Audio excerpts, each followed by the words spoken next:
ভাবিয়া করিও কাজ, করিয়া ভাবিও না। মনে রেখো, বানান ভুল হলে যেমন শব্দের মানেটাই উল্টে যায়, ঠিক তেমনি জীবনের কিছু ভুলের জন্য সম্পূর্ণ জীবনটাই এলোমেলো হয়ে যায়। কাউকে কষ্ট দেওয়ার নিয়ত থাকলে দেন, কোনো সমস্যা নাই। ঠকানোর হইলে ঠকান, কোনো ব্যাপার না। কাউকে কোনো প্রতিশ্রুতি দিয়ে ভঙ্গ করে ফেলছেন, গায়েও লাগাচ্ছেন না, করেন, কোনো সমস্যা নেই। কারো হক নষ্ট করছেন না তো, করেন, তাতেও কোনো সমস্যা নেই।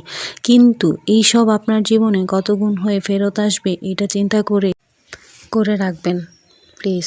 আর আজকে এই কথাগুলো বলছি কেন জানেন? আজকে চাইলে আপনি যদি কোনো এইসবের মধ্যে কোনোটা করে থাকেন তাহলে মাপ চেয়ে নিতে পারেন। আজকে কিন্তু শবে বরাত, আমি আজকে গাজরের হালুয়া বানাচ্ছি শবে বরাত উপলক্ষে। যেহেতু আজকে শবে বরাত তাই একটু রায়নের পাপার জন্য ভালো কিছু করেছি। আপনারা চাইলে এগুলা করতে পারেন। আর হচ্ছে আজকে সব গুনাহ যত আছে মুছে ফেলতে পারেন। আল্লাহর কাছে চাইলে কোনো কিছু না পায় না মানুষ।